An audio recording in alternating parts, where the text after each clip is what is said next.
Gracias, hermanos. Un placer estar con ustedes. Lo bueno de este púlpito es que Dios quiera que sea una ilustración de lo que hace la palabra. Somos transparentes, ¿verdad? Delante de Dios. Él ve todo lo que hacemos y todo nuestro corazón es traspasado por su palabra. Bien, hermanos, pues en esta sesión vamos a estar conociendo la solución a una dificultad que generalmente vivimos los matrimonios. Mi esposa y yo tenemos 16 años de casados, tenemos 4 hijos, son pequeños ellos, la mayorcita tiene 7 años, a punto de cumplir 8 años, y la menor tiene 2 años, a punto de cumplir 3 años. Este, los dos venimos de familia numerosa y yo tengo 6 hermanos varones y ella tiene 4 hermanos entre hombres y mujeres. Así que nosotros seguimos con la tradición y pues llegamos a cuatro hijos. Y constantemente, hermanos, en nuestra relación matrimonial hemos tenido dificultades como todos los matrimonios. Dios nos sigue perfeccionando, nos sigue humillando a través del matrimonio. Pero una de las dificultades más recurrentes es el temor al qué dirán, como se les estuvo anunciando durante esta semana. Estoy convencido que una gran cantidad de matrimonios el día de hoy cristianos viven con temor a esa situación. ¿Qué dirán? ¿Qué dirán los hermanos si nos ven disciplinando a los hijos? ¿Qué dirán si llegamos muy serios a la congregación? ¿Qué dirán si me visto de esta manera o si cambio de esta otra manera, si llego separado o junto, si llego muy serio? ¿Qué dirán los hermanos? Y también esto se aplica al matrimonio, a la familia de los esposos, a los familiares. ¿Qué dirá la suegra? ¿Qué dirá el suegro? ¿Qué dirán los hermanos mayores de la manera en cómo vivimos? El qué dirán del comportamiento de los hijos, de la manera en cómo vestimos, de cómo nos tratamos en la congregación, del que lleguen a casa y conozcan cómo vivimos. ¿Qué van a decir cuando lleguen a la casa? De que nos vean por la calle inesperadamente, ¿qué van a decir? ¿Cómo estoy vestido? ¿Cómo estoy formado en las tortillas? De la apariencia que tenemos, de los gastos o de los gustos de la comida, o sea, de todo, ¿no? Muchas veces, muchas de nuestras decisiones giran en torno a esta situación. ¿Qué van a decir los hermanos? Y máxime, si nosotros sabemos y hemos hablado y hemos dicho que somos cristianos, la relación entre los hijos, ¿cómo vamos a vivir? ¿Qué van a decir de cómo se comporta el hijo mayor cuando hay dificultades, cuando tienen problemas? Según el diario digital argentino Infobae, en un artículo titulado Consecuencias de vivir del qué dirán, concluye que las personas en el matrimonio que viven pendientes del qué dirán tienen, número 1, baja autoestima. Eso es lo que concluyen ellos. Número 2, temen al ridículo. Número 3, no les gusta ser confrontados. Y número 4, tienen miedo a las críticas. En otros medios se dijo que este tipo de personas tienen necesidad de aceptación. En un blog de nutrición y reconciliación con uno mismo llamado Revoluciónate, la nutrióloga y terapeuta emocional dice que la manera de librarse del qué dirán consta de 3 pasos. Acepta las críticas, número 1. Acepta las críticas. Cultiva tu autoestima, número 2. Y aprende a expresar tu punto de vista desde una postura amorosa, número 3, según esta terapeuta. Tanto para las causas como para la solución en el ámbito cultural, como pudieron escuchar, el punto de quiebre es lo que se conoce popularmente como autoestima. Nada de esto es suficiente realmente. La Escritura nos enseña que el problema está quién es tu máxima autoridad. ¿Quién es tu máxima autoridad? O para pronto, hermanos, el cultivo de la autoestima se resume en que eres autoridad para ti mismo. Eso es la autoestima. Tú puedes decidir lo que es bueno y malo para ti mismo. Tomas decisiones, vivir a partir de lo que uno mismo considera que es correcto o incorrecto, bueno para uno mismo. Pero si vamos a la Escritura, Este pensamiento no es diferente al que la serpiente le dijo a la mujer en el huerto. Seréis como Dios, conociendo el bien y el mal. ¿Lo recuerdan? Ese pensamiento significa, puedes decidir lo que es bueno y malo para ti. Esa fue la tentación que Satanás le puso a la mujer y que ella creyó. Seréis como Dios. Es decir, decidiendo lo que es bueno y malo para ti. Como ustedes recordarán, esta decisión ha sido caótica a lo largo de todo el tiempo de la humanidad. Matrimonios de apariencia, lucha entre cónyuges, humillación, vergüenza, como inmediatamente lo vemos registrado en Génesis del capítulo 3 en adelante. Hay vergüenza, hay menosprecio, hay ataque. La receta de tú decides lo que más te conviene para que te libres del supuesto qué dirán realmente no sirve. Así que el problema del qué dirán continúa ahí. El origen de depender del qué dirán tiene que ver con aquellas personas a las que temes. Nuevamente, el punto es este. A quien tú temas, esa persona es tu autoridad.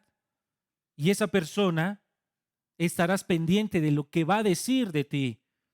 Aquella persona que es tu autoridad es con la que te andas fijando cómo debes de comportarte. Y esto es muy sencillo. Si temes confesar un pecado, no temes a Dios, temes a la persona, a la reacción. ¿Cómo vas a decir? ¿Cómo va a reaccionar los disgustos, la situación que que se va a desencadenar? Si temes que tus hijos no hagan nada indebido en la iglesia, tu autoridad es el grupo de personas con los que te reúnes. No es tanto la relación que tienes con Dios. Sin embargo, la Escritura es muy clara en cuanto a que solo debemos temer a Cristo. Él debe de ser nuestra máxima autoridad, nuestro Salvador y nuestro Señor. Y como Señor, le debemos temer. No un temor que aleja, no un temor paralizante, pero sí un temor por el simple hecho de ser Señor. El temor a Cristo se evidencia en que lo consideramos como nuestra máxima autoridad. Si Cristo es tu máxima autoridad, entonces te interesará no ofenderlo, no provocar su ira, no provocar su disciplina, no entristecerlo. Eso es así de sencillo.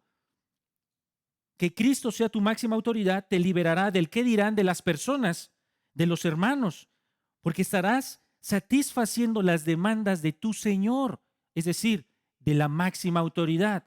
Vayan por favor a Efesios y vamos a ir acercándonos poco a poco a nuestro texto. Todavía estamos aquí en una introducción a este tema, pero vayan ahí a Efesios. Tengo una traducción que se llama Biblia de las Américas, donde las palabras cambian un poco en algunos textos, pero el sentido sigue siendo el mismo.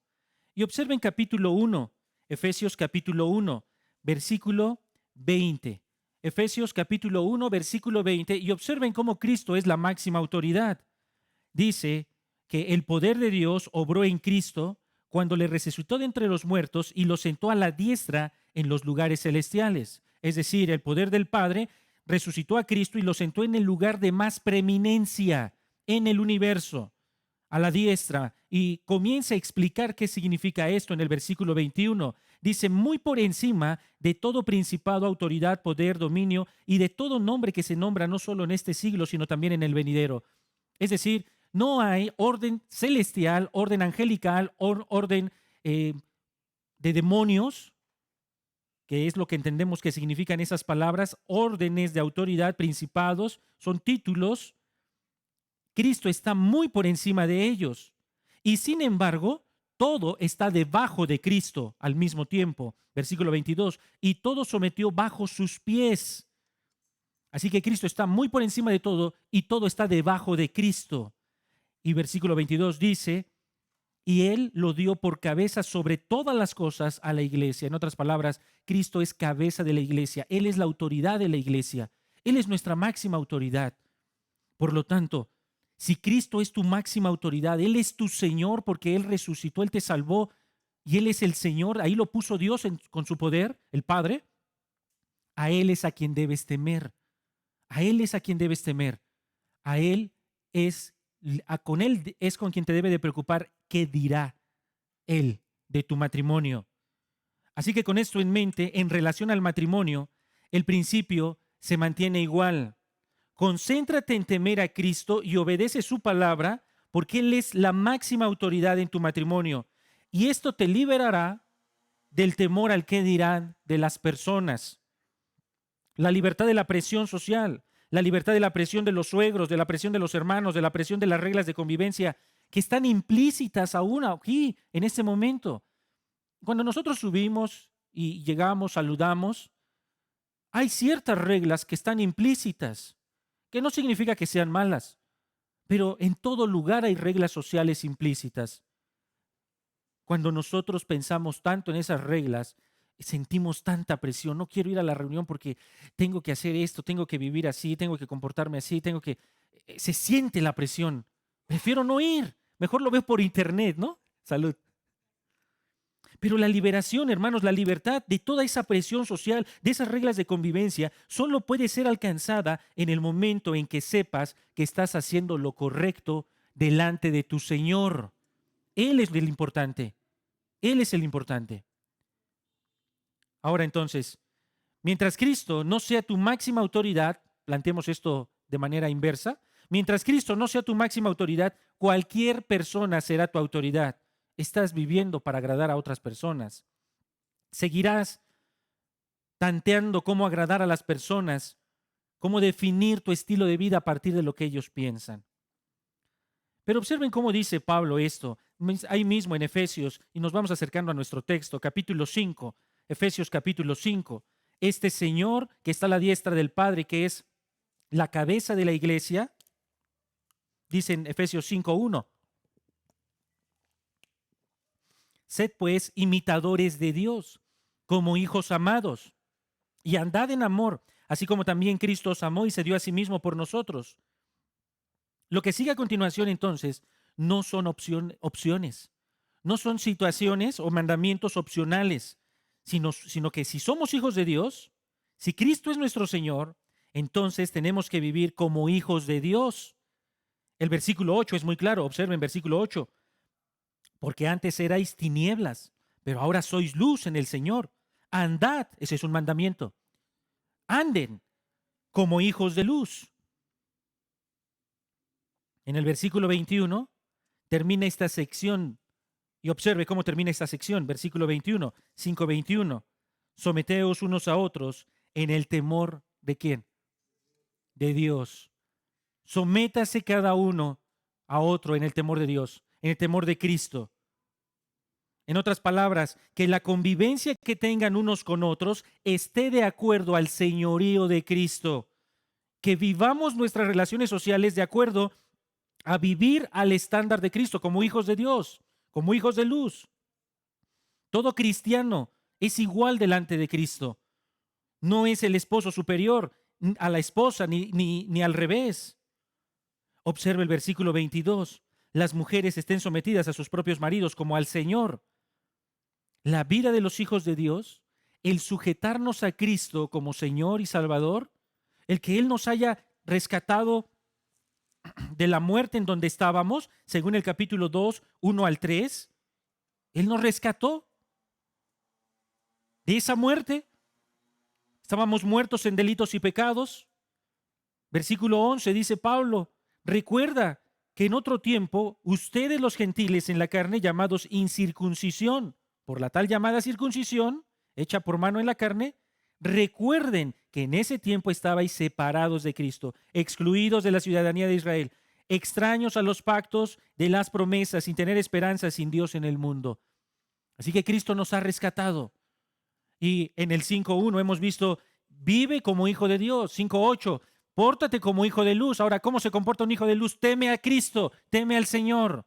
Que tus relaciones sociales se configuren alrededor del temor a Dios. ¿Y dónde empiezan las relaciones sociales? ¿Dónde se manifiesta con más claridad si estamos temiendo a Dios? ¿Dónde se observa que andamos más como hijos de luz, como hijos amados del Padre? ¿Dónde se observa con más claridad que estamos viviendo de acuerdo a la salvación que Cristo nos ha dado, que Cristo es nuestro Señor? En obediencia, dice el versículo 22, las mujeres estén sometidas a sus propios maridos como al Señor. Y dice el versículo 25, maridos, amad a vuestras mujeres. El matrimonio, hermanos, es el lugar donde se observa con más claridad con qué calidad nos sujetamos a Cristo como Señor.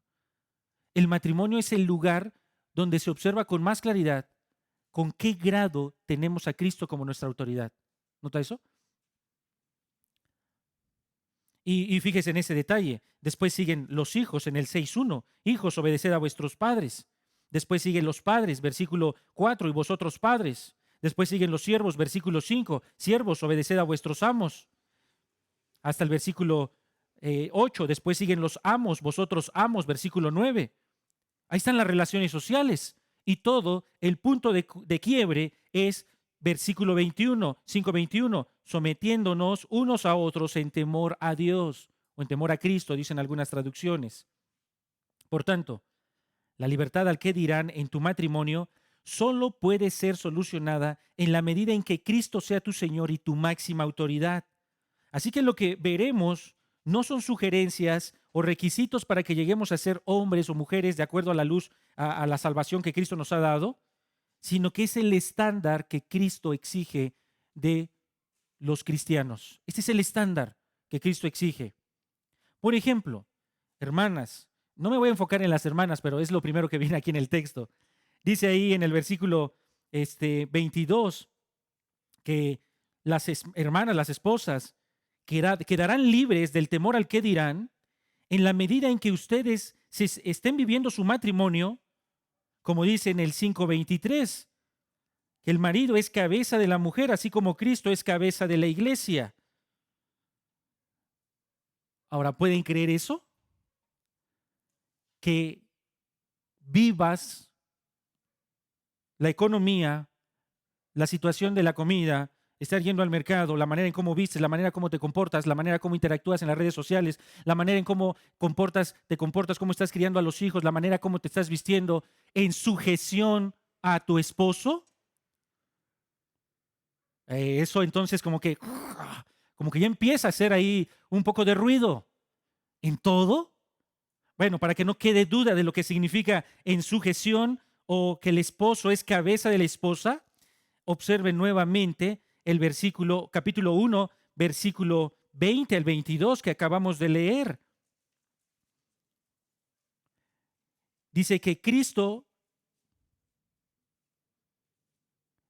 versículo 20, por el poder del Padre, el cual obró en Cristo cuando le resucitó de entre los muertos y lo sentó a la diestra, versículo 21, muy por encima de todo principado, versículo 22, y todo lo sometió bajo sus pies. Y viene la misma palabra. Y él lo dio por cabeza a la iglesia. Esa es la misma palabra. ¿Qué significa que el esposo es cabeza de la esposa? Significa eso mismo. Eso es muy fuerte, muy fuerte. Está diciendo, según lo que definimos hace un rato, el esposo, en este caso Cristo, está por encima de todo. Y todo está por debajo de Cristo. ¿Nota eso? Estamos hablando aquí de autoridad, de autoridad. Dios declara, marido, eres cabeza de la mujer. Así que todo marido ya es cabeza de la mujer por declaración de Dios, como dice ahí en el 5:23, porque el marido es cabeza, la misma palabra, de la mujer. Y para que no quede duda, dice en el versículo 23 a continuación, así, en el mismo sentido, de una manera similar, con la misma función, con esta misma estructura de autoridad, como Cristo es cabeza de la iglesia. Así como Cristo es cabeza de la iglesia. No significa que el esposo es un Cristo para su esposa, ni que la esposa debe de adorar al esposo. Por eso es que Pablo añade la nota, él mismo es el salvador del cuerpo. O sea, no somos Cristo en ningún sentido. Pero la función es de ser cabeza. Así que, de manera contundente, el esposo es autoridad, es líder, el que gobierna la casa. Claro que se le requiere de ayuda idónea. Allá en Génesis, cuando se habla de ayuda idónea, no significa que es inferior en ningún sentido. Somos iguales en esencia, diferencia diferentes en función. Por ejemplo, cuando yo tengo a mis pequeños, a mis hijos, y estoy haciendo alguna reparación en la casa, usando algún, no sé, un gran taladro, que tenemos un gran taladro, y le digo a mi hijo, hijo, pásame el taladro, ni siquiera lo aguanta. Pregunta, ¿él me puede ayudar en mis labores cuando estoy trabajando con trabajo pesado? No, él es un estorbo, realmente es un estorbo. ¿Quién me puede ayudar cuando tengo trabajos pesados? Alguien que esté a mi nivel, alguien que esté a mi nivel. Si no, no me puede ayudar, es un estorbo. Así que allá en Génesis, cuando dice, le haré ayuda idónea, no significa que es inferior. Significa que la esposa tiene la misma capacidad que el esposo, pero tiene funciones diferentes. Tiene funciones diferentes. Así que, básicamente, regresando al punto, hermanas, ¿cómo pueden ustedes dejar de vivir con temor al qué dirán? Obedece, entiende, vive de acuerdo a lo que Cristo te está diciendo. No vamos aquí a ver muchos detalles sobre esta sujeción porque quiero seguir avanzando, pero ese es un punto que aparece ahí en la Escritura. Esa es la manera en cómo puede ser librada. Ahora llegamos a nuestro punto. Los hombres casi no tenemos temor del qué dirán. Ándale, vieja, ya, vámonos. No, espérate, que me falta que me arregle aquí el cabello y que falta que está arrugado el pantalón. No, ya, vámonos, hombre. O al menos disimulamos más, pero ¿qué dice Cristo de cómo ejerces la autoridad en tu hogar? ¿Qué dice Cristo de cómo ejerces la autoridad en tu hogar? ¿Cómo debemos ejercer la autoridad que Cristo nos ha delegado en relación a nuestra esposa? ¿Qué dice Cristo de tu matrimonio, hermano, hombre? Así que con esto en mente, terminamos nuestra introducción y quiero que conozcas tres realidades de un liderazgo libre al que dirán. Tres realidades de un liderazgo libre al que dirán. Esto le va a ayudar a tu esposa a vivir con paz mientras tú estás lidereando. Tres realidades de un liderazgo libre al que dirán. Tienen ahí un pequeño bosquejo que les va a ayudar para tener estos pasos. Ahora, llegamos al versículo 25. Ya hemos hablado de todo este contexto. Y la primera realidad es que nuestro llamado principal es amar. Nuestro llamado principal como cabezas de la mujer es amar. Versículo 25. Maridos, amad. Ese es un mandamiento muy sencillo. Quiero que observen este detalle, por favor. El pensamiento de Pablo, fíjense cómo lo desarrolla Pablo. Los primeros 3 capítulos de Efesios indica lo que Dios ha hecho. Dios nos predestinó, Jesucristo nos redimió, el Espíritu Santo nos garantiza la herencia eterna. Los primeros 3 capítulos son la instrucción teológica. A partir del 4:1 de Efesios, Pablo enseña cómo debemos vivir a partir de lo que Dios ha hecho en nuestra vida. En el 5:15 dice Pablo que debemos de tener cuidado cómo andamos, no como necios, sino como sabios. En los versículos siguientes nos habla de cómo debemos de vivir llenos del Espíritu Santo, ahí en el 5:15. Ustedes recuerdan esto, ser llenos del Espíritu Santo. Después, en el 5:21, viene ese remache que cierra la sección anterior y abre la sección siguiente. Someteos unos a otros en el temor a Cristo. Ahora, ¿cómo vive el que está lleno del Espíritu Santo en las relaciones sociales? Sométete unos a otros en temor a Cristo. Empezando por el matrimonio. En el versículo 22 viene el mandamiento para las mujeres. Versículo 23 y 24 explican el mandamiento. 3 versículos dado a la esposa. Después, en el capítulo 6, 1 al 3, habla de la sujeción a los hijos. Un versículo es el mandamiento, 2 explican en qué consiste. Después, en el versículo 4, 6:4, un versículo para los padres. En el 6:5, sobre los trabajadores o los siervos. Un versículo es el mandamiento y 3 explican en qué consiste. Pero en el caso de los esposos, que somos cabeza de la iglesia, de la esposa, es una palabra, ni siquiera es un versículo. ahí en el 5:25. Y la palabra es esa, amén. Y hay 9 versículos que explican lo que significa eso. 9 versículos que explican lo que significa amén. O sea, entonces esto a nosotros nos debe de llamar la atención mucho. A ver, ¿por qué, Pablo, inviertes más que todos los demás? ¿Por qué explicas tan a detalle nuestra prioridad de amar como cabeza de la esposa? Así que tenemos nuestro mandamiento, amad a su esposa. Y antes de seguir avanzando con esos 9 versículos, quiero que observes al menos 3 cosas de, de amar, de amar. La primera observación es que el matrimonio no es para que me llene a mí mismo o mis expectativas. Es un mandamiento que tú debes de amar a otra persona. Realmente es contrastante, como dice segunda de Timoteo 3. Pero debes saber esto, que en los últimos días vendrán tiempos difíciles, porque los hombres serán amadores de sí mismos, avaros, jactanciosos, soberbios, blasfemos, desobedientes a los padres, ingratos, sin amor, implacables, calumniadores, desenfrenados, salvajes, aborrecedores de lo bueno, traidores, impetuosos, envanecidos, amadores de los placeres en vez de amadores de Dios. 4 veces se repite ahí la palabra amar, pero es amadores de sí mismos, con apariencia de piedad. Apariencia de piedad, apariencia de mucha santidad, pero son amadores de sí mismos. Ahora entonces cuando Pablo nos dice, esposo, tú eres cabeza de la esposa. Pues sí, estoy por encima de todo y todo está debajo de mí en el hogar. ¿Qué significa eso? Que el amor no es para ti, que no debes de ser un amador de ti mismo, es para otra persona y esa es tu esposa. Este imperativo de amar a nuestras esposas no tiene nada que ver cómo quiero ser servido. No tiene nada que ver cómo ella responde a la sujeción. No puede ser, no puedo ser más amoroso en mis expresiones hacia ella, viendo cómo reacciona, por la manera en cómo reacciona. Así que este mandamiento es que el matrimonio no es para que me llene a mí mismo. Cuando Pablo dice, ama, ¿y sabes qué significa eso?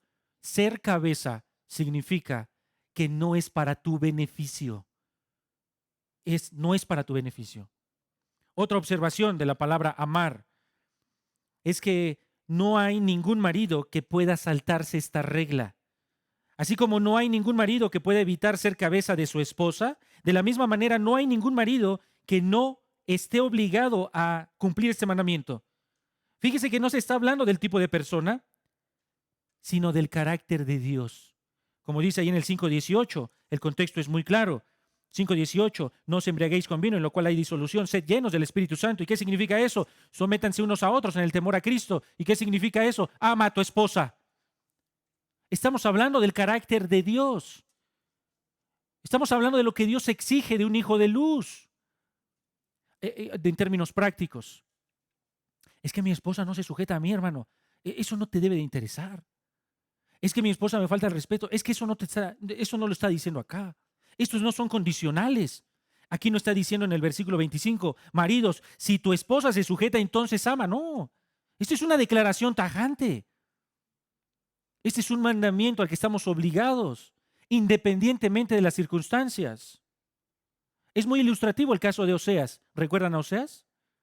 ¿Recuerdan a Oseas? Ve y ama a una mujer amada por otros hombres. Ve y ámala.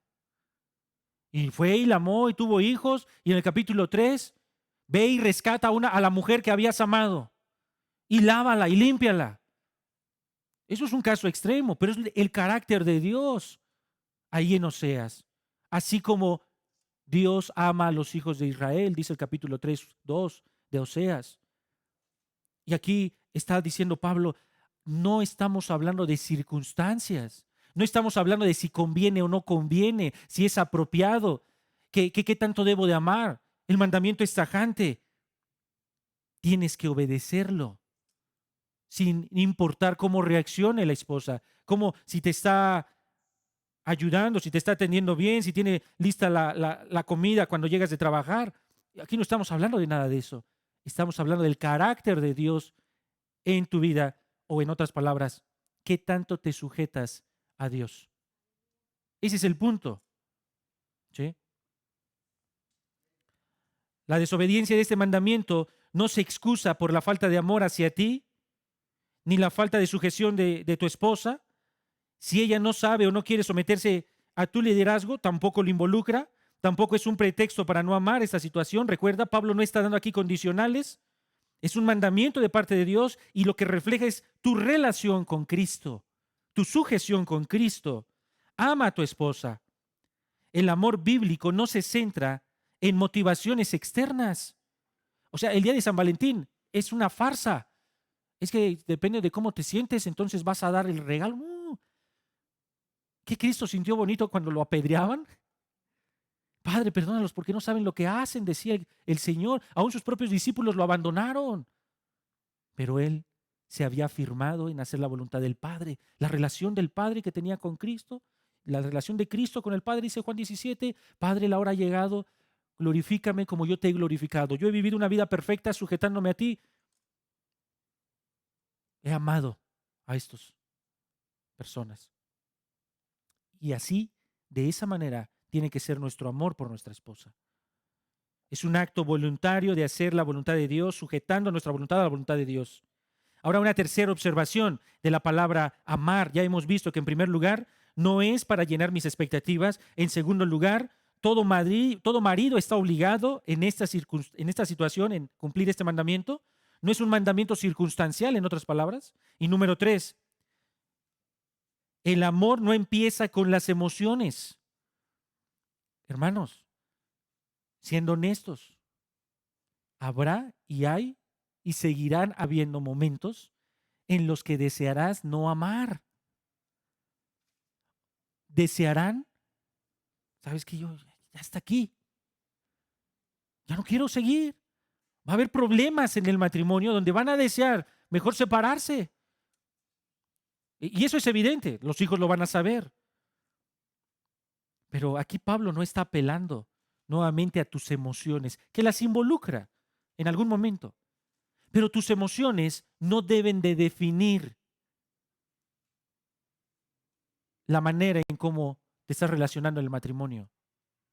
Es más, nuevamente, ni siquiera está apelando este mandamiento a tu consideración, a tus razonamientos. Es que, hermano, si tú la conocieras, no te darías cuenta, hermano. 10 días no puedes, no aguantas, hermano. No está aquí hablando de, a ver, dame buenas razones para ver hasta dónde puedes llegar con este mandamiento. Ni siquiera está dirigido a la voluntad humana en que, bueno, pues si quieres, ¿no? Ni al razonamiento. Nuevamente el punto central es, ¿qué tanto te estás sujetando a Cristo? 5:21, someteos unos a otros en temor a Dios. En temor a Dios. Versículo 8, 5:8, pues antes erais tinieblas, pero ahora sois en el Señor hijos de luz. ¿Eres hijo de luz? ¿Dónde se demuestra principalmente la luz en tu vida, hermano, como cabeza de la mujer? En que amas, no para ti, para ella. No es circunstancial, no es emocional. Ahora estas serían tres observaciones de nuestro llamado a amar. ¿Sí? Ese sería nuestro primer punto. Nuestro principal llamado es amar. Ahora pasemos, tienen ahí en sus hojitas, el punto número 2, a la segunda realidad, para tener un liderazgo libre del qué dirán y proteger a tu esposa de ser libre del qué dirán de las personas, que se sujete a Cristo también. Y es que tu amor es similar a como Jesús amó a la iglesia. Jesús y la iglesia. Jesús amó a la iglesia. Nuestro amor hacia nuestras esposas debe de ser como lo hizo Jesucristo por la iglesia. Y en este sentido, nuestra prioridad es o debe de ser su bienestar, su edificación, su salud, su santidad espiritual. Algunas maneras en cómo debemos amar, siguiendo el modelo de Cristo, cuando amó a la iglesia, son las siguientes. En primer lugar, amen de manera sacrificial. Todas esas tres observaciones, concéntrenlo en esto. tienes que amar de manera sacrificial. Observen, Efesios 5:25, la segunda parte. Maridos, amad a vuestras mujeres, así como Cristo amó a la iglesia. Y aquí viene, y se dio a sí mismo, y subraya esa palabrita, por. ¿Sí aparece eso en Reina Valera? Por ella. Si es posible que usted pueda ir a Colosenses, 2 de Corintios 5:14, 2 de Corintios 5:14, identifique la misma palabra, porque el amor de Cristo nos constriñe, pensando esto, que si uno murió por todos, luego todos murieron. ¿Puede anotar también en sus notas? Gálatas 2:20, escúchelo, Gálatas 2:20. Como Cristo, con Cristo estoy juntamente crucificado, y ya no vivo yo, mas vive Cristo en mí. Y lo que ahora vivo en la carne, lo vivo en la fe del Hijo de Dios, el cual me amó y se entregó a sí mismo por mí. Primera de Juan 3:16. En esto hemos conocido el amor, en que Él puso su vida por. ¿Qué significa sacrificio?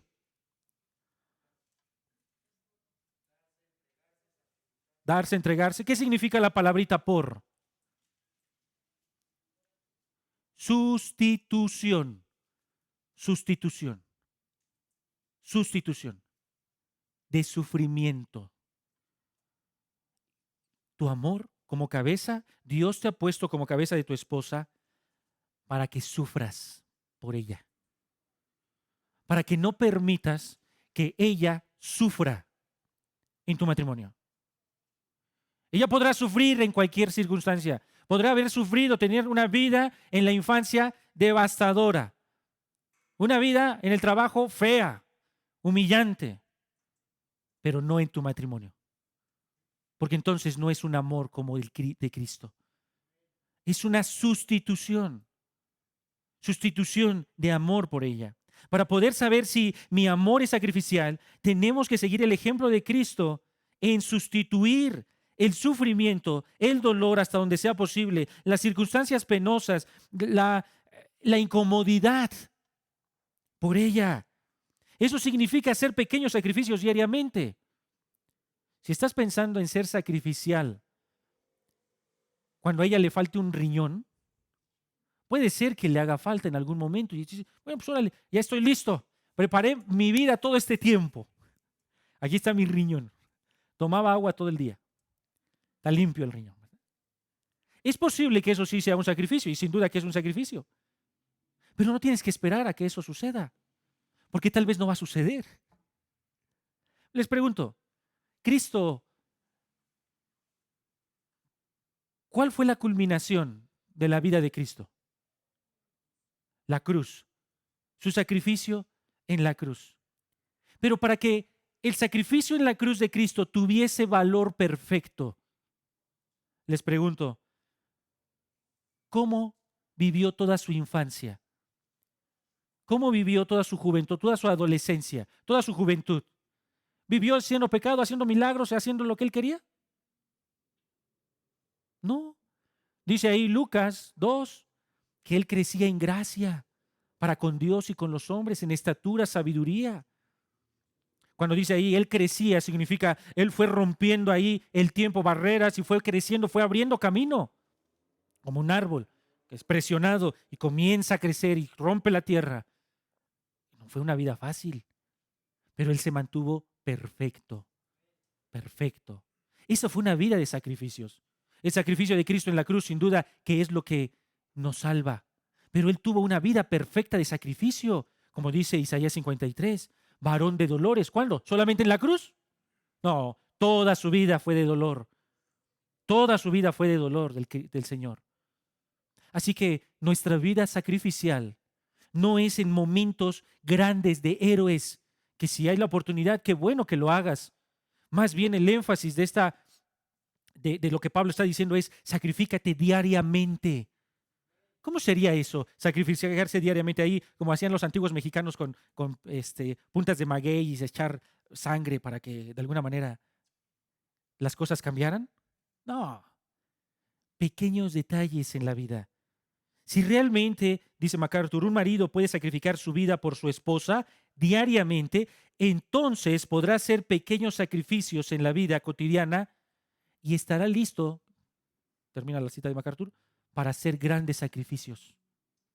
Si realmente haces pequeños sacrificios diarios, entonces estarás listo a que cuando le falte el riñón, tú sin pensarlo, aquí está. Doy mi vida por ella. De manera práctica, entonces, toma decisiones para poner sus necesidades, sus deseos antes que las tuyas. Eso significa hacer pequeñas decisiones sacrificiales. Toma decisiones para poner sus necesidades, sus deseos antes que las tuyas. Eso es lo que Cristo hizo por nosotros. Nuevamente, sustitución. Escuchen, Marcos 10:45, porque el Hijo del Hombre no vino para ser servido, sino para servir y para dar su vida en rescate por muchos. Nuevamente viene ahí la sustitución. Romanos 15:3, porque si ni aun Cristo se agradó a sí mismo, antes bien, como está escrito, los vituperios de los que te vituperiaban cayeron sobre mí. Él cargó esos vituperios. En Juan 14, el Señor Jesucristo lavó los pies de los apóstoles. Así que esas acciones pequeñas, sacrificiales, es el equivalente de lo que debes hacer con tu esposa. Sacrificarnos diariamente por nuestra esposa. Si realmente estás pidiendo a tu esposa que se sujete a tu liderazgo, ayúdale para que no peque contra Cristo. ¿Y cómo es eso? Ámala. No por la circunstancia, aun cuando no lo sientas, aun cuando no quieras. Ámala. Pídele a Cristo, Señor, yo no puedo amar como tú me estás pidiendo, pero ayúdame a ser sacrificial con ella, a sustituirla, a que si ella está viendo, llega de trabajar o está en la tarde, sobarle los pies, en lugar de que a mí me sirvan, yo quiero servir, en lugar de que ella se esté agachando para lavar la taza del baño, yo quiero agacharme, yo quiero meter la mano en la suciedad, yo quiero ir a solucionar los problemas. Eso significa estar al frente, eso significa gobernar la casa, como dice primera de Timoteo 3:4, el que gobierna bien su casa, el que está al frente, el que lleva los problemas en la casa. Eso significa ser cabeza. Ahora, otra manera sacrificial es haz que viva en la gloria. Haz que viva en la gloria. Vayan, por favor, aquí sí, a Primera de Pedro, capítulo 3. Primera de Pedro, capítulo 3.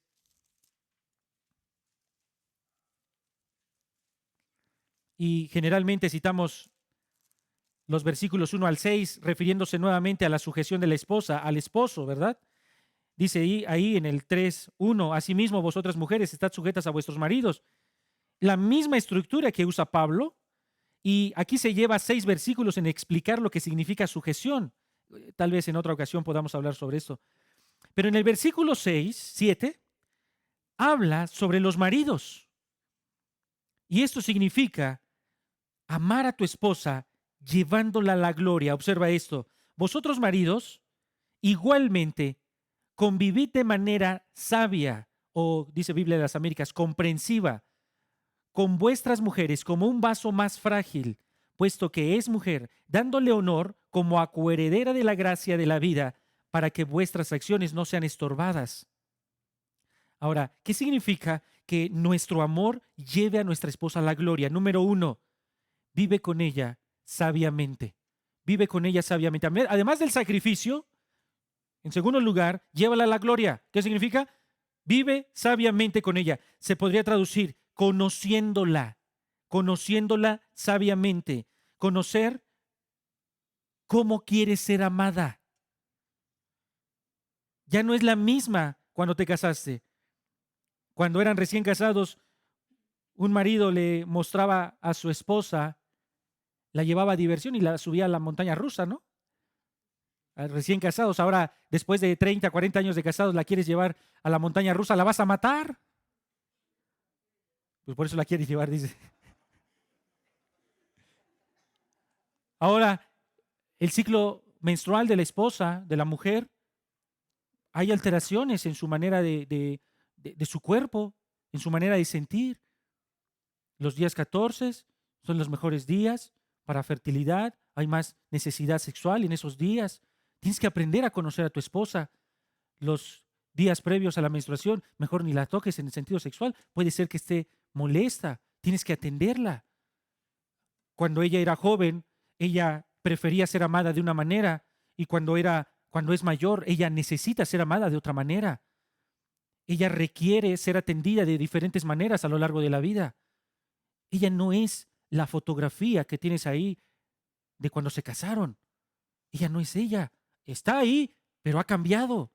Así que tienes que aprender a conocerla. Vive con ella sabiamente. Hay un dicho popular que se dice, no sé, más o menos, ustedes me lo podrán corregir.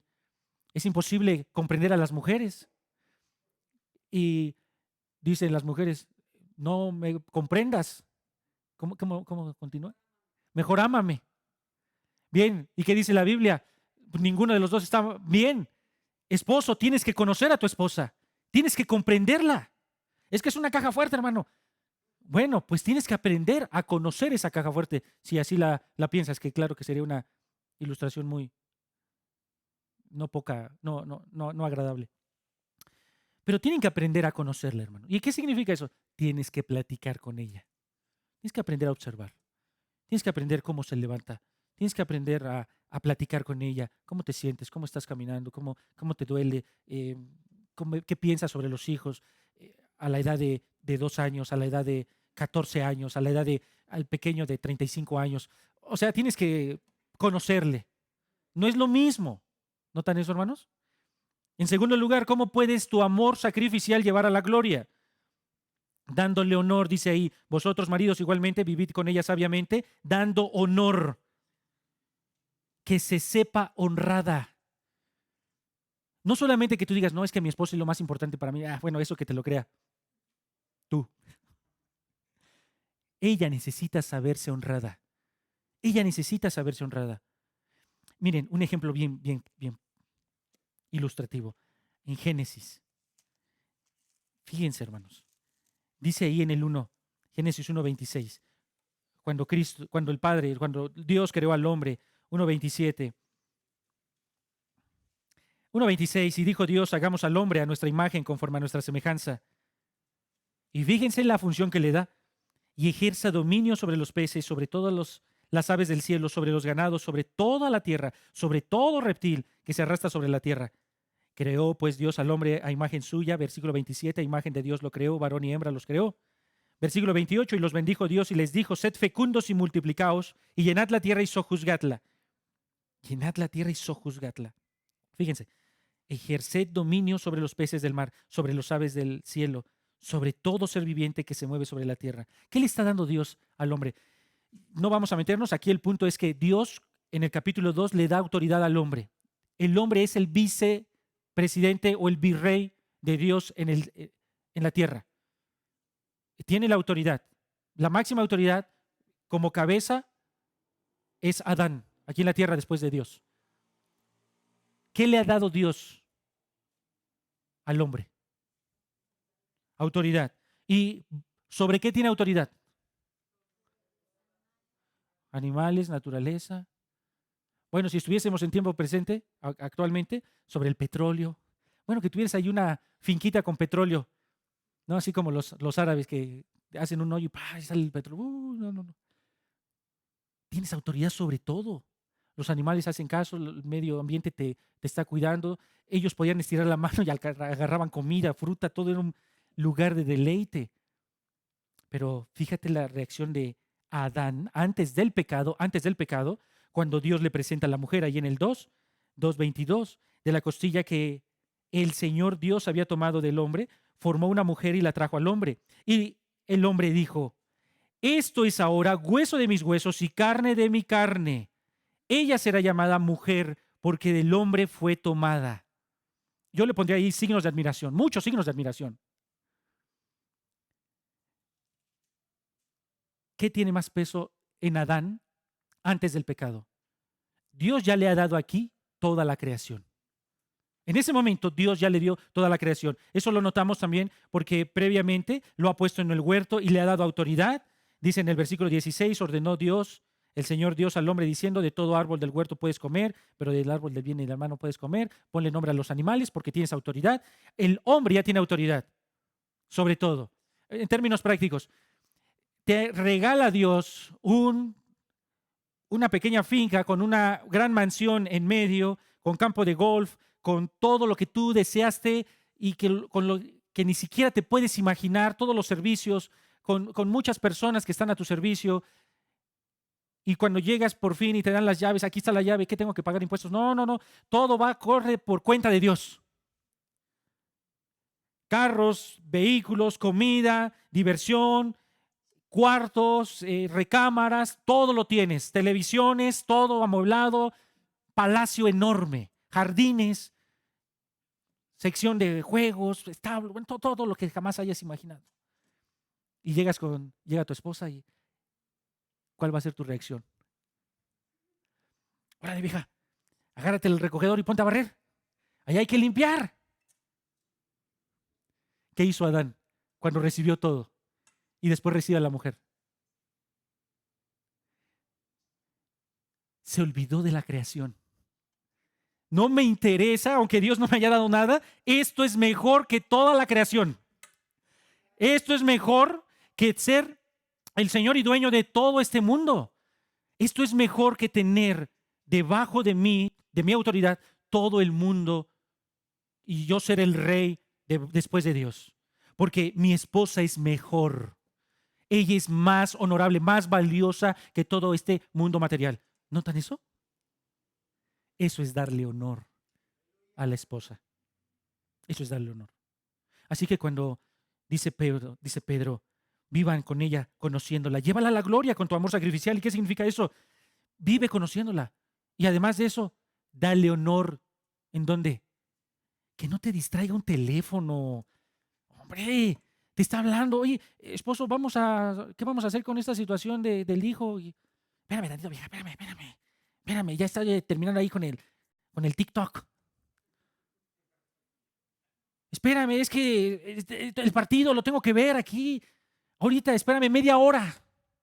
Eso no es dar honor a la esposa. Que llega la hermanita. ¡Ay, hermanita! ¿Cómo estás? ¿Y la esposa? Que las palabras, oye, qué bien te vistes, te ves perfecta, muy bien. Esas palabras son de la esposa. Son para la esposa. Dale honor a ella. No puedes darle honor a otra persona. Ella es tu máxima prioridad.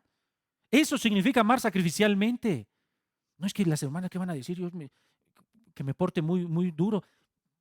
Dios no te va a juzgar por eso. Es que, ¿qué van a decir? Me vale lo que digan. Yo estoy obedeciendo a Dios. Eso es lo que manda Dios. Dale honor a ella y que ella se sepa honrada. ¿Y sabes qué va a suceder? Ella va a tomar tu mano y va a decir, yo voy contigo hasta la muerte. Yo voy contigo hasta la muerte. ¿Qué quieres, esposo mío? ¿Qué necesitas?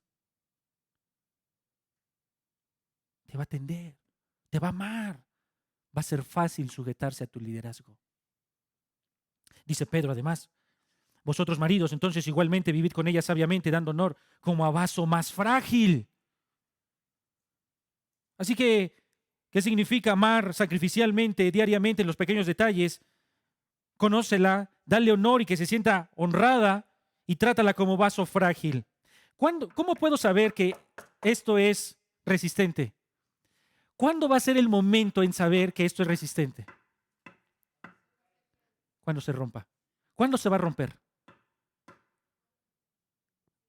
¿Cuándo se va a romper? Cuando sea mucha la presión. Cuando sea tanta la presión sobre esto, se va a quebrar. Tu esposa no es entonces el Tupperware, ¿verdad? Que tiene un carácter fuerte, bueno, puede ser. Pero no puedes pensar ahí que es un Tupperware y que, ay, pues es que aquí dice a prueba de microondas, pues métela ahí al microondas, al fin y al cabo se aguanta. 10 minutos más, al fin y al cabo, es fuerte. No. Que tenga carácter fuerte puede ser que haya sido la necesidad a la que la hayas orillado, porque no la protegías. Y ella tiene que responder de alguna manera. Pero dice la Biblia que la definición de cómo debes percibir a tu esposa es un vaso frágil. No la presiones. Sustituye la presión. Eso es amor sacrificial. Sustituye la presión. Tiene presión en la crianza de los hijos. Sustituye la presión. Levántate, ve a hablar con los hijos. Invierte lo que tengas que hablar. Que ya tienen 15, 18, 20 años. Ve con ellos y habla. Tú. Que ella no sienta presión. Que siente presión económica. Resuelve. Que ella no ve ahí. Que ella no esté llevando la carga. Que hay presión con los vecinos. Tú enfrenta eso. Enfrenta esa situación. Ve y habla. No permitas que ella esté llevando presiones. Eso le estás llevando a la gloria. Ella está viviendo en gloria cuando le estés tratando así. En cuarto lugar, dice ahí en primera de Pedro, sabiamente dando honor a la mujer como vaso frágil, como a coheredera de la gracia. Esto siempre me destapa, hermanos. Nuevamente este vidrio es magnífico porque traspasa, ¿no? Todo se ve. Y así es la palabra. Coheredera de la gracia. No esperes a que tu esposa muera para decir, hubiera hecho esto por ella. Le hubiera atendido en los últimos momentos. Si tan solo estuviera sonriendo una vez más. ¿Cómo me fascinaría observar su sonrisa? No tienes que esperar eso. Tienes que hacer que ella viva en tu matrimonio, con tu liderazgo, con el amor que Dios te ha dado y que puede perfeccionar la vida, la gloria venidera en tu matrimonio. Eso significa ahí, como coheredera de la vida. Que ella viva la gloria, que ella se sepa que eres el canal de la gracia de Dios en su vida. ¿Puedes imaginar eso? Que eres el canal de la gracia de Dios en su vida. No es el pastor, ¿eh? Dios no puso a los pastores para llevar la gracia a las esposas. Es el esposo. No son las amigas. No es el Facebook. No es. Es el esposo, hermanos. Los que debemos de llevar la gracia, la gloria del venideras, mostrarlas tangiblemente en el matrimonio. Eso es lo que debes hacer. Que ella viva la gracia de Cristo ahí en el matrimonio. Ahora, fíjate que hay aquí una consecuencia, una situación muy clara. Dice, para que vuestras oraciones no tengan estorbo. Esto es muy, muy claro, hermanos. Tu comunión con Dios tiene estorbo, se obstaculiza cuando tu esposa no está disfrutando tu matrimonio, tu liderazgo. Si tú como esposo no estás viviendo sabiamente con ella, no le estás dando honor, no le estás tratando como vaso frágil, no está viviendo la coheredera de la vida eterna ahí en tu matrimonio está siendo estorbado. Tu relación con Dios está siendo estorbado definitivamente. En otras palabras, si ella está enojada, si ella está triste, si ella está decepcionada, si ella está angustiada, si ella está temerosa, si ella no confía, si ella sabe que hay problemas contigo, tú no puedes decir, yo estoy bien con Dios. No es cierto. No estás bien con Dios. Porque el pulso, el lugar donde más se define la sujeción que tú tienes con Cristo, con Dios, como veíamos hace rato, es tu matrimonio. Particularmente, esposo, cómo estás amando a tu esposa, específicamente de manera sacrificial. En ejemplos prácticos, 1 de Pedro 3:7. Que no te estorben. Lo que estábamos viendo ahorita. Para que tus oraciones no sean estorbadas.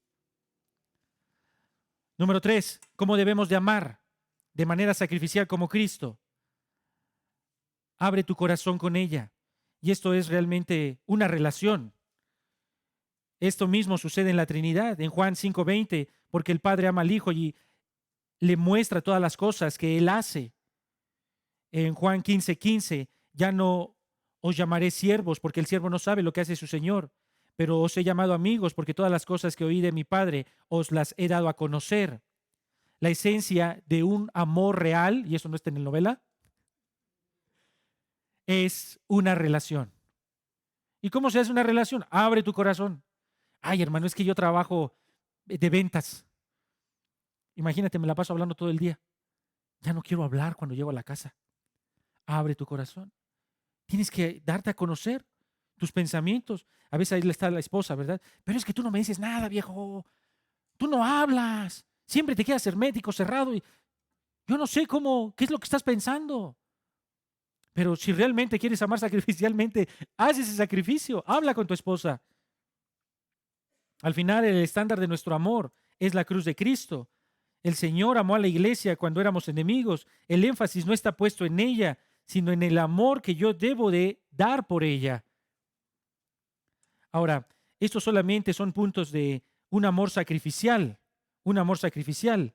En segundo lugar, tienen ahí en su bosquejo que este amor, similar al de Cristo por la iglesia, debe de ser un amor que santifica.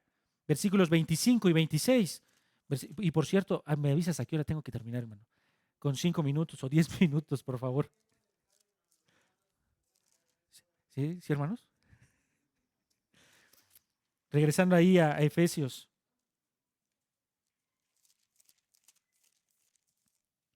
Efesios 5, 25 y 26. Fíjense que este es el propósito del amor. Maridos, amad a vuestras mujeres, así como Cristo amó a la iglesia y se dio a sí mismo por ella.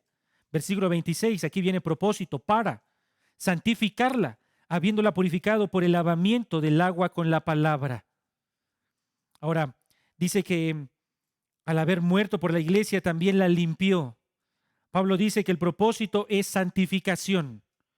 Cristo no se dio solo a sí mismo para perdonar pecados, sino para limpiarla, hacerla santa. La obra de Cristo no termina con la salvación, sino con la glorificación en la eternidad, y ni siquiera ahí terminará nunca. Siempre seremos glorificados por Cristo. En el versículo 27 dice que este propósito de santificación fue para presentarla santa e inmaculada. Esto significa como una virgen, no mancillada, no sucia, pura, limpia, presentándosela a sí mismo, con vestidos limpios, radiantes, sin ningún tipo de paso de tiempo, sin imperfecciones, con una belleza espiritual perfecta. La santidad es para reflejar esta pureza de Dios, separándola de toda contaminación del pecado. Eso es lo que Cristo hizo con la iglesia.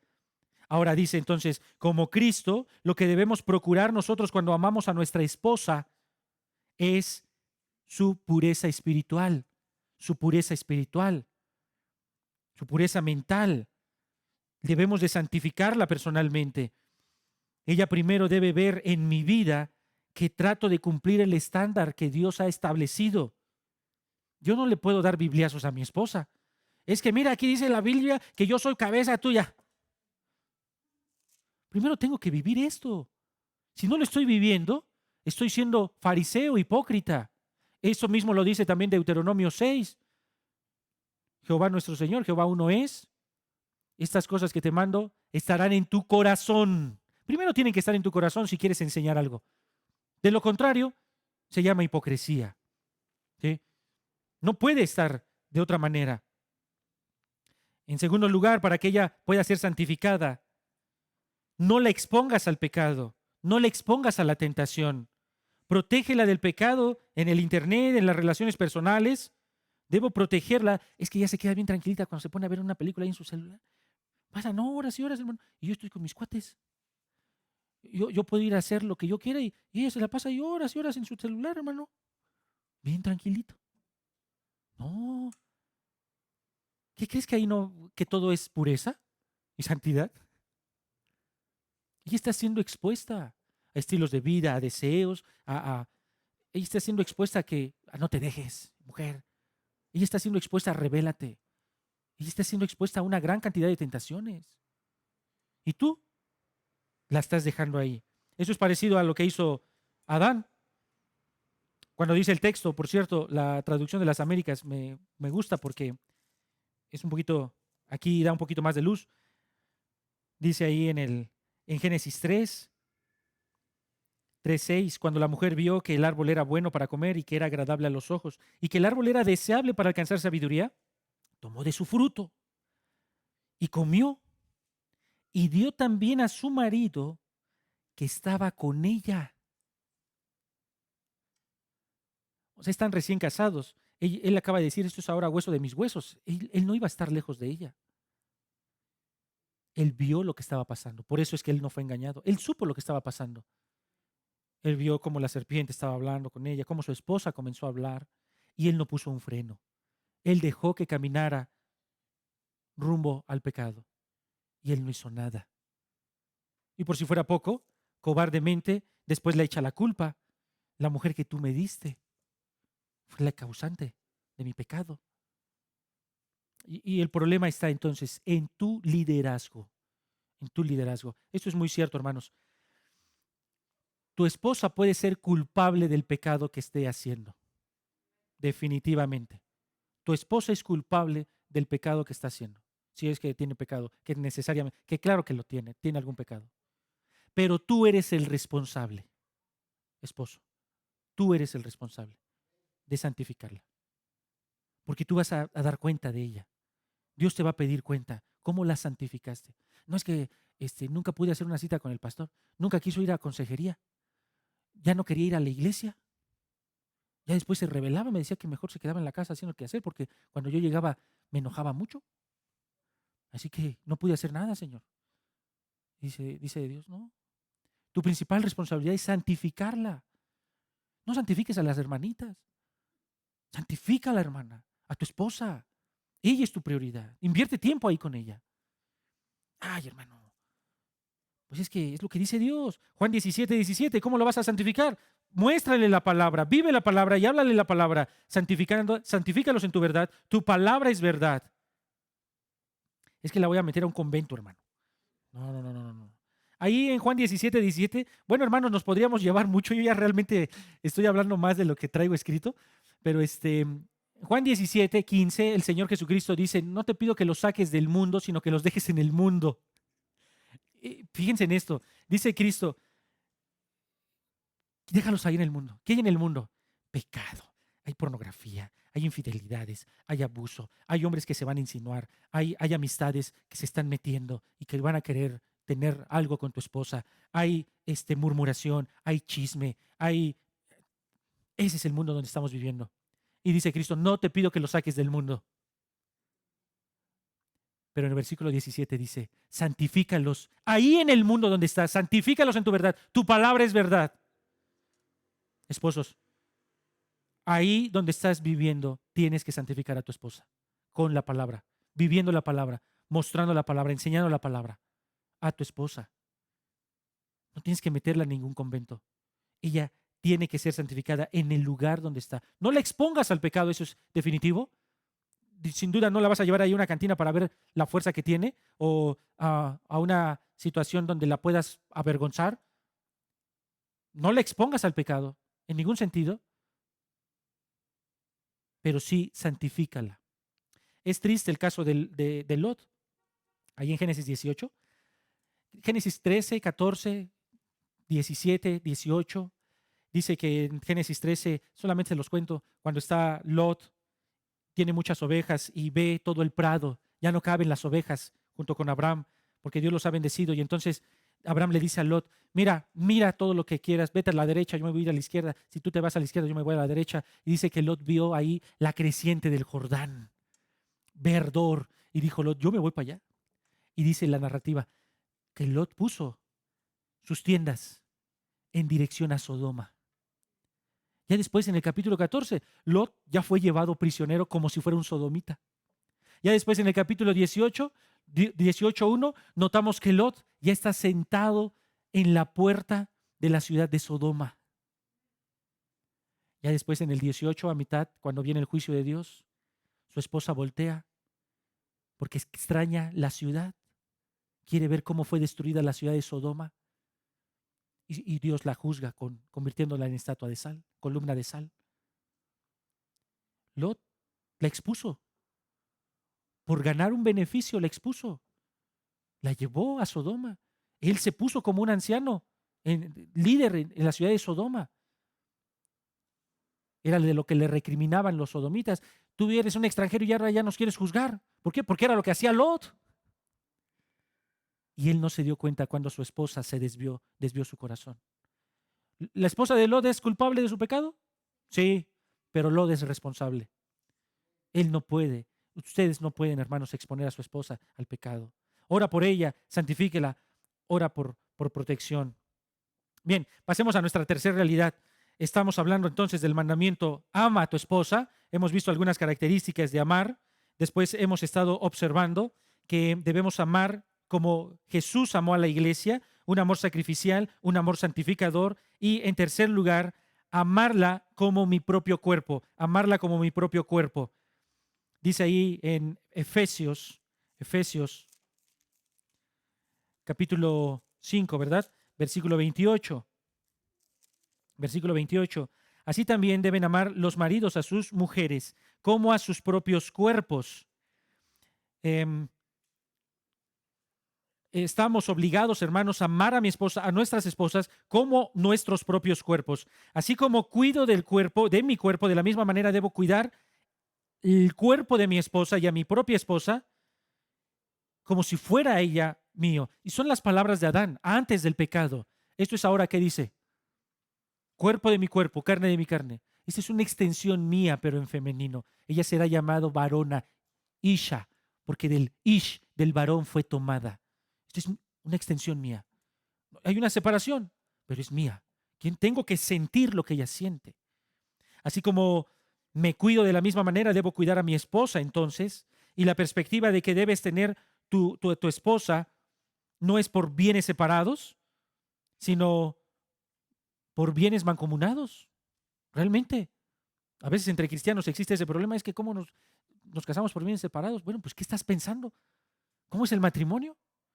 ¿Estás pensando que el matrimonio es una especie de empresa o qué?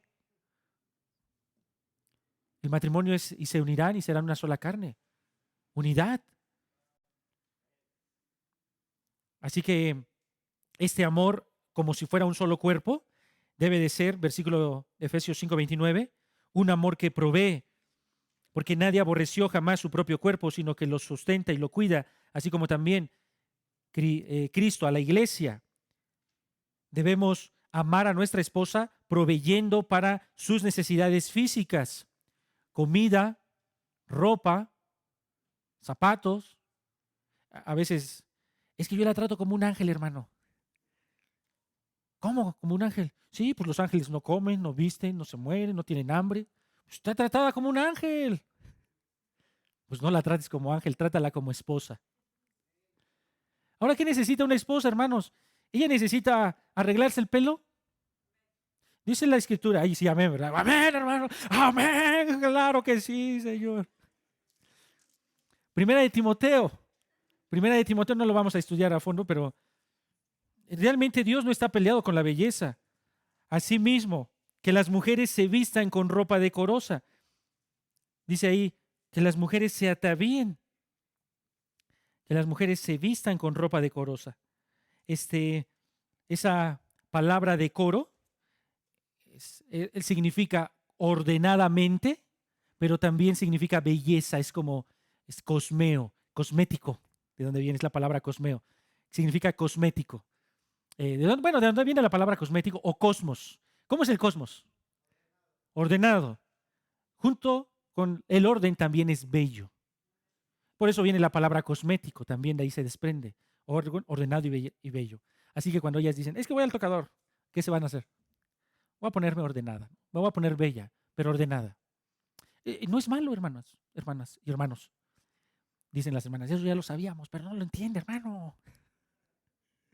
Ellas necesitan, hermanos. Dios no está en contra de eso. Dice que se vista decorosamente. Claro que aquí no quiero, cada uno de ustedes tiene sus costumbres y sus propios principios. Simplemente no quiero estar diciendo aquí que tienen que pintarse el pelo y pintarse las sombras. No, no, no, no. Sino que si ella necesita atención en ese aspecto, se lo tienes que dar. Si ella necesita a arreglarse las uñas de los pies, arréglale las uñas de los pies. ¿Cuántos pares de zapatos tienes, hermano? 3, 4. Y ellas, no, ni te digo, hermano. Hay más pares de zapatos de ella que de toda la familia. Pero está feliz. Mira su sonrisa. ¿Verdad? ¿Cuánta ropa no tiene? ¿O cuánta ropa no quisiera? Bien, siempre hay que poner un límite en todo eso, sin lugar a dudas. Pero hermanos, tenemos que atender esas necesidades. Ahora, no solamente esas situaciones, sino toda su situación fisiológica, sus necesidades de salud, de sus dolores cuando están en su periodo menstrual, si tiene una muela picada, si ya no ve de lejos, si tiene algunas dificultades fisiológicas, hay que atender todo eso. Eso significa proveer, no solamente el aspecto de comida y vestido. Mateo 15:32 dijo el Señor, llamando a sus discípulos: tengo compasión de la gente porque ya hace 3 días que están conmigo y no tienen qué comer. Ahora tú no tienes que esperar 3 días para ver que tu esposa ya no tiene qué comer, ¿verdad? O sea que no pase el momento. Pero el punto aquí del Señor Jesucristo es que hay dolor por las personas y tienes que sentir dolor por tu esposa porque es tu cuerpo. Ese es tu cuerpo. Aún esto incluye los derechos sexuales. Como dice 1 Corintios 7:3, el marido cumpla con la mujer el deber conyugal y asimismo la mujer con el marido. En otras palabras, ella tiene que vivir la gloria en su relación matrimonial, en su relación sexual. No simplemente de el hombre se satisfizo y ya, rápido.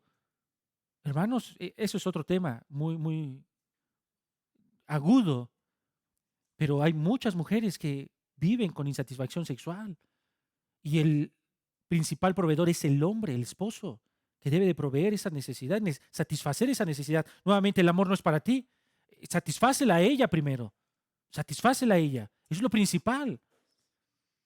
Versículo 29 dice ahí también, en Efesios 5:29, dice, porque nadie aborreció jamás su propio cuerpo, sino que lo sustenta y lo cuida. Esa palabra sustentar significa calentar o mantener caliente. Metafóricamente se puede entender como tener cuidado. Y en Primera de Tesalonicenses 2:7 se utiliza la misma palabra. Dice, antes fuimos tiernos entre vosotros como la nodriza que cuida con ternura a sus propios hijos. Aplica esa ilustración a la manera como debes de tratar a tu esposa. Cuídala como si fuera tu bebita. Ay, hermano, es que eso es muy cursi. Es la ilustración que usa Pablo. Cuídala como si fuera tu pequeña. Tierno. Delicado con ella. Esto es un amor, hermanos, que durante la Edad Media y aún en el tiempo del cristianismo, pues es que, ¿cómo que la voy a cuidar tiernamente? ¿Qué debo de servirla? Debes de servirla con ternura, debes de hablar con ternura, con amabilidad. Tus movimientos con ella deben de ser delicados, agradables. Tu presencia con ella debe ser agradable. Y tu cuidado en sí alrededor de ella debe de ser como si ella fuera delicada, como dice primera de Pedro 3:7 que veíamos hace un momento. Como una madre cuida a un recién nacido, cuida a tu esposa como si fuera una bebé delicada, pasando tiempo con ella. Cuando está durmiendo, atiéndela. Cuando tiene dolor, cuando está enferma, cuando tiene igual, tiene fiebre o tiene tos, cuídala. No le digas, oiga, suegra, venga a ver a su hija, que mire, ya se enfermó. Salió bien enfermiza, suegra. No, tú eres el principal responsable de eso. Llévala a divertirse. Sácala a pasear. Dice mi esposa ahorita. Dice, oye, ¿no quieres un café? Digo, no, ahorita no. Dice, no, claro que no, ahorita no. Cuando salgamos. Pues claro. ¿Por qué? Porque no traemos a nuestros hijos, ¿verdad? Pero ella tiene necesidades, al igual que cada una de ustedes, hermanas, de diversión, de distracción, de atención. Si es necesario que se vayan, salgan de la casa. O con 4 hijos a veces no es fácil tener tiempo solos, mi esposa y yo, y ustedes tampoco. Entonces tienes que buscar tiempo para estar con ella y atenderla. No vayan a ser como los seminarios de matrimonios. Llegan al hotel del seminario de matrimonios y ¿qué es lo que hace el hombre? Se acuesta y prende la tele.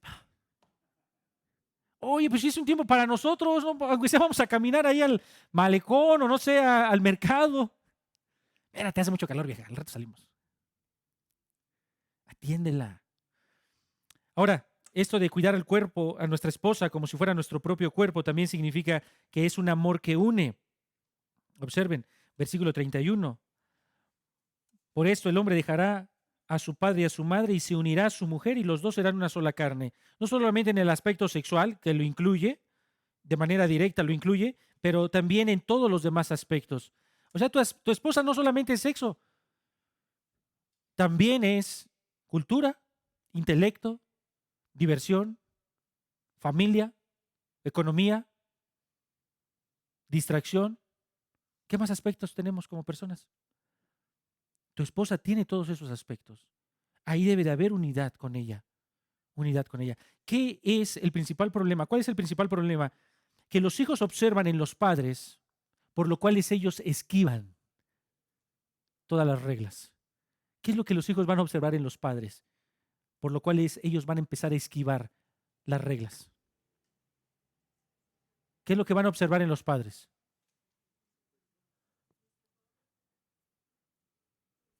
División entre ellos. Cuando tu hijo observe que si ya tienen mayores de 18, 25, si su hijito es de 35 años y sigue viviendo con ustedes, que hay división entre ustedes, de aquí me agarro, porque no hay unidad y entonces puede esquivar. Ya vete a trabajar, hijo, ya salte de la casa. Pues espérate, padre, pues es que mi mamá, ¿quién la va a cuidar? A ver, pero no hay unidad. Si no hay unidad entre los esposos, se empieza a despedazar. La definición de matrimonio es unidad.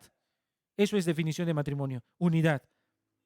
Así que están tan pegados, tanto en su cuerpo como en su mente, como en sus deseos, en sus motivaciones, en sus proyectos a futuro, que es imposible separarlos.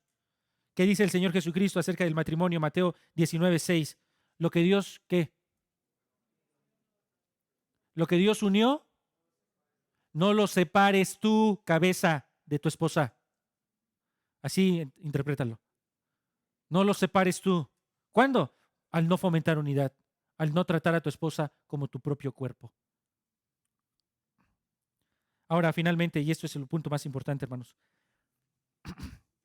el amor que tienes en el hogar a tu esposa, como tu cuerpo, como si fuera tu cuerpo, debe de ser un amor que refleja, un amor que refleja. Observen versículo 32.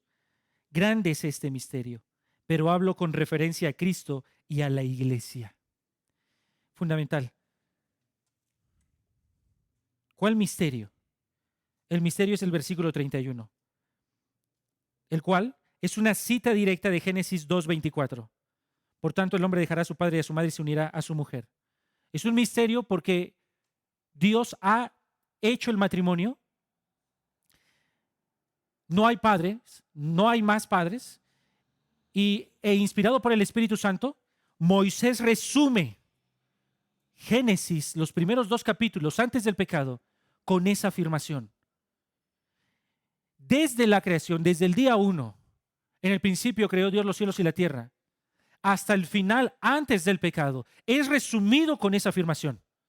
Por tanto, el conclusión, el resumen de todo esto, de la creación es esta. El hombre dejará a su padre y a su madre y el enfoque es, se unirá a su mujer y serán una sola carne. Y dice Pablo, eso es un misterio. Y explica el misterio en el versículo 32.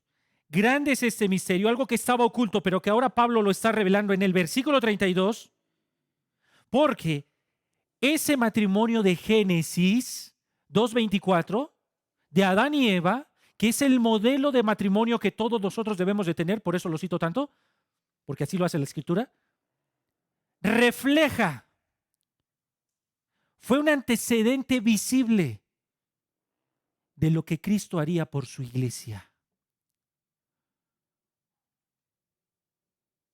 Eso significa que tu amor debe reflejar lo que desde el principio de la creación Dios había establecido que Cristo haría por su iglesia. El matrimonio no es una construcción social, no es una construcción de machismo, no es una construcción de estándares que se fueron pasando de generación en generación y que ahora puede ser modificado. El gobierno no define ¿Cuántos tipos de matrimonio hay? Hay un solo tipo de matrimonio. Y el matrimonio verdadero es lo que Cristo, desde antes de la fundación del mundo, específicamente cuando creó al hombre y a la mujer, determinó que sería amor sacrificial por la iglesia. Y tu matrimonio, tu amor particularmente, debería de reflejar esa realidad. Así que termino con esta pregunta. El amor hacia mi esposa, para que tú te la hagas y también yo, obviamente. ¿El amor hacia mi esposa refleja ese amor eterno de Cristo por su iglesia? Pregúntale a tu esposa con toda honestidad. Hoy, que no pase hoy. Esposa, ayúdame a amarte como Cristo. ¿Mi amor hacia ti ha reflejado lo que Cristo ha hecho por la iglesia? Hermanos, ¿ustedes alguna vez han sentido el perdón de Cristo en su vida? ¿Han sentido consuelo de Cristo en su vida? ¿Han tenido el ánimo de escuchar la palabra y decir, wow, hermano, Dios me levantó con esta palabra? ¿Han observado la esperanza de la palabra? Fíjense en esto, hermanos. Juan 21. Juan 21.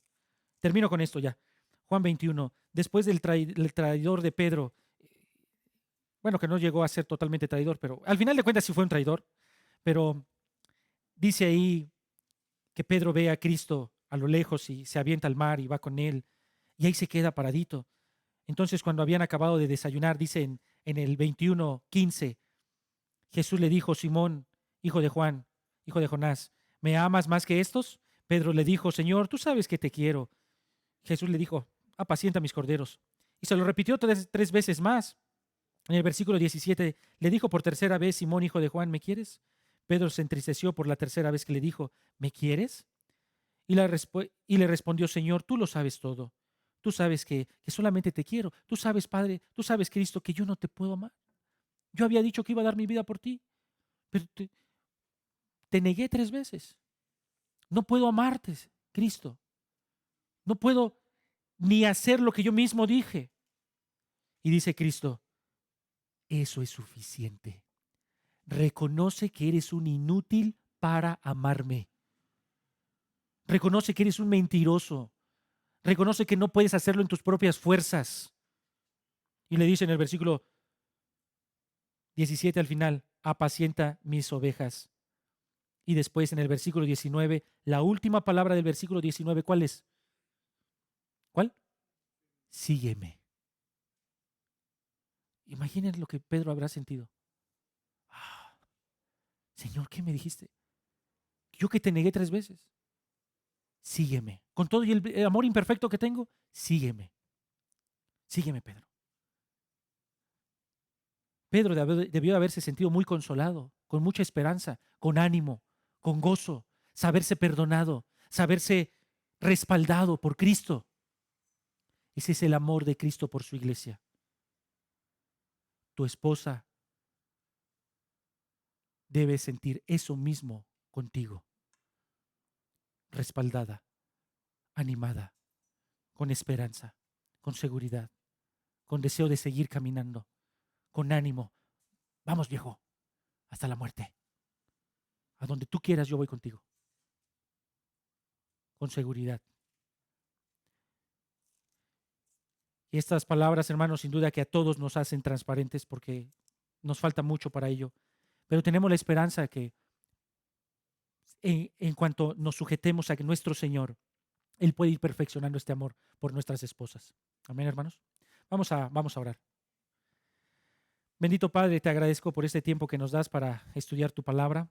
Gracias, Señor, porque es tan viva, tan eficaz que abre nuestros corazones, rompe nuestros modelos, nuestra experiencia, la disminuye, la hace añicos, nuestros razonamientos los desmenuza y expone cómo somos realmente delante de ti, Señor.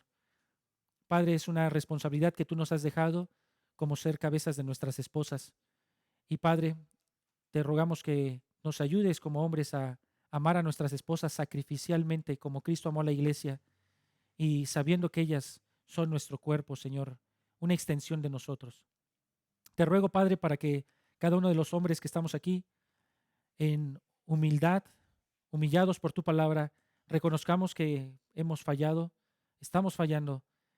Perdónanos, Padre, perdona que nuestras esposas nos perdonen, Señor, y te rogamos, Padre, que nos ayudes.